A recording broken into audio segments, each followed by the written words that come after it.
Hey, welcome back. First off, thank you to everybody who subscribed to the channel. If it's your first time here, welcome to the bar. Remember guys, if you enjoy the content, hit that like button. If you have any comments or concerns, drop it in the comment section. And if you want to make sure you don't miss a beat on your journey to become a pro bartender, smash that subscribe button. So today, we'll break the class up into two sections. The first section, we will learn the proper way to free pour, and in the second section, we will learn about all the glassware at the bar and all the different drinks that go in each one. Before we get started, let's go over the proper way to hold a bottle. Alright? We're going to get our dummy bottle. Grabbing the bottle by the neck is the proper way to hold a bottle. The reason why you grab it by the neck is so that if you have small hands or big hands, it'll allow you to have full control of the bottle.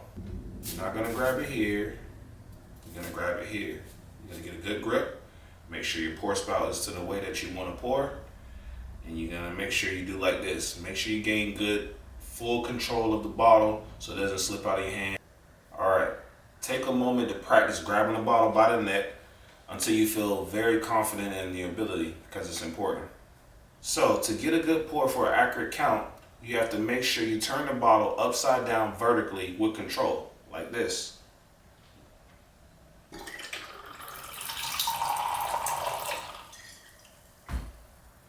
As you can see, as I was pouring, there was no air bubbles and there was no stoppage. Let's try that again.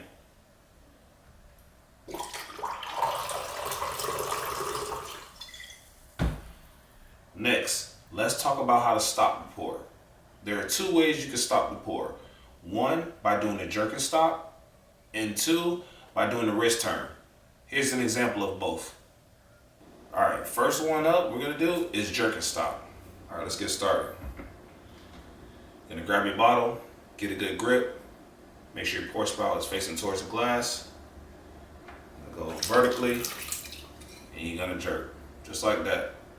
As you can see, when I go down, I jerk it back and it stops the pour. Let's try that again.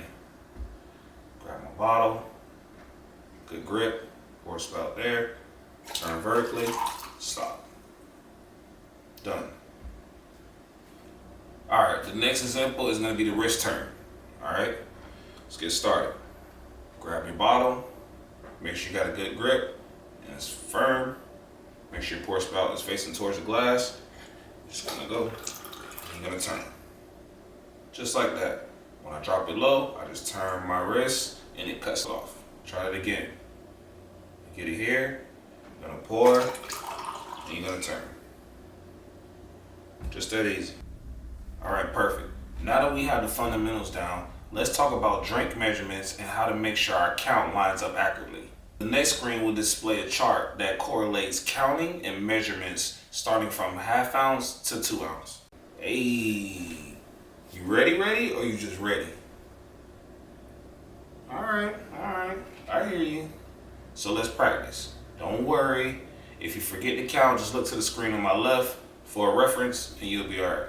The first set we're going to start with is 3/4 of an ounce, ½ ounce, and 1 ounce.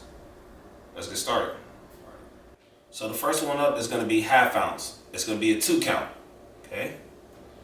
Get your bottle, grab it, make sure you don't cover the back so you get no air holes, and then get at a steady pace of counting. Don't count too fast, don't count too slow. Make sure you do your wrist turn or your jerk and stop, okay? 1, 2. Take it. Fill it all the way up. And you can't see, but in the middle there's a line at ½ ounce and it's accurate. Right on cue. Let's try that again. Grab your bottle and get ready. 1, 2.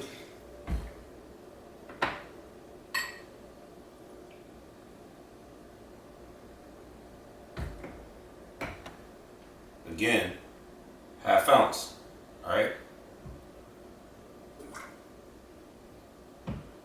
Next one up is going to be 3/4 of an ounce. It's going to be a 3 count. Alright. Grab your bottle. 1, 2, 3.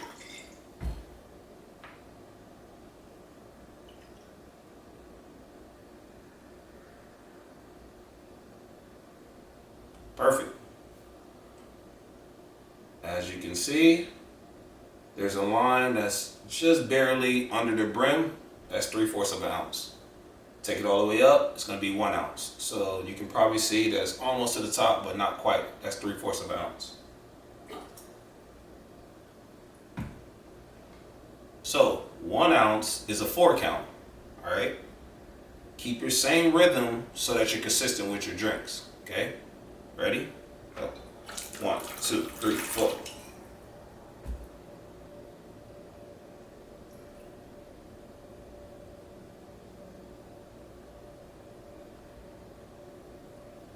All right. All the way to the top.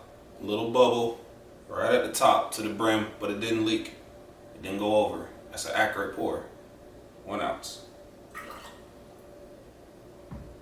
All right, let's try that one more time. Remember, 4 count. 1, 2, 3, 4.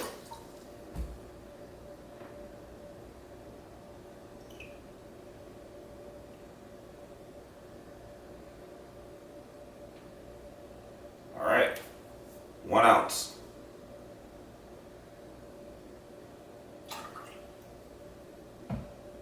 Bang.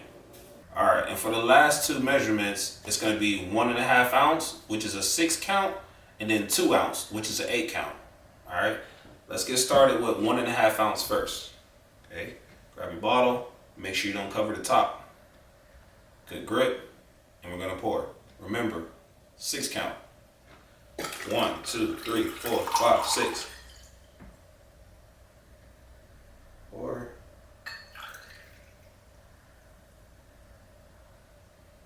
Boom. Just underneath, can't really see it, but just underneath is going to be 1.5 ounce inside.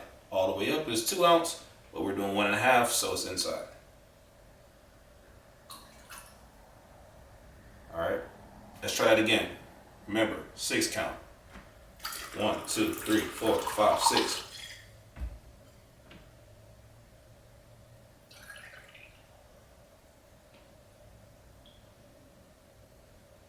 Perfect. All right. Next one up is going to be 2 ounce, which is an 8 count. All right. Remember, 8 count. 1, 2, 3, 4, 5, 6, 7, 8.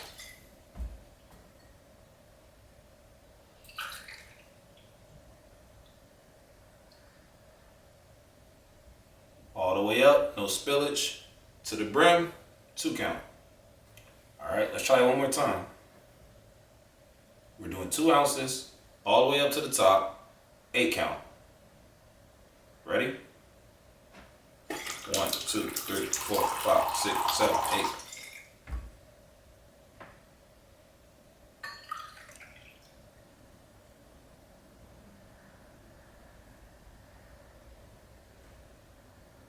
Voila. So the first glasses that we're going to talk about today are rocks glasses. You have 2 types of rocks glasses. You have a low ball glass that looks like this, and you have a high ball glass that looks like this. Typically these glasses are used for single mixers, such as vodka soda, Crown and Coke, or if you're thinking about buying your boy a drink, Crown and Ginger, or Gin and Sprite, either or. Alright? Alright. So when someone's ordering a drink, make sure you listen to what they want exactly so you know which glass they prefer. For example, can I have a vodka cran single tall? That means they want 1 shot of vodka with cranberry in a single tall glass, okay, in a highball. Or they can say, can I have a double Captain with pineapple? Basically, they want a double with Captain with pineapple in a short glass. Man, you ever feel underdressed? Hey. Either way, let's get started. Next up are the elegant glasses.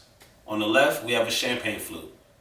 Champagne flutes can be found during weekend brunch, having bottomless mimosas, or maybe a beach Bellini, or during a celebration with a champagne toast. Either way, make sure your boy get an invite. Then on the right, we have a martini glass. Martini glass, if you're out having girls' night out, or maybe you're a classy social and you want something that's nice, get you a Cosmo. Get you a lemon drop martini. Hand the drink, not me. Either way, we have the elegant glasses. Champagne flute, martini glass. All right, next up we have pint glasses. Both pint glasses are 16 ounces. Typically a pint glass is used for a cold beer. You know, the ones, that make you go after the sip.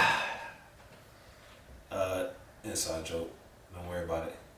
Or when you get a little bit more comfortable behind the bar, you can use it to mix things like this. Or you can stir it, muddle things, many other things that you use a pint glass for. But when in doubt, you can always use a pint glass for a cold beer. All right, so the last set of glasses that we're going to cover today are both of these specialty glasses. One, we have a copper mug that looks like this. Moscow Mule, Mexican Mule, Tropical Mule, something along those lines. Nice drink. Or a margarita glass, which hints in the name, margaritas. Maybe a sugar rim, strawberry margarita, or traditional margarita, maybe even a skinny margarita. Either way, these are the drinks that are typically posted on social media. Before we leave today, I want to say good job and thank you for all your support. We covered a lot of material today, so make sure you get your practice reps in. With that being said, A-Lem out. Peace.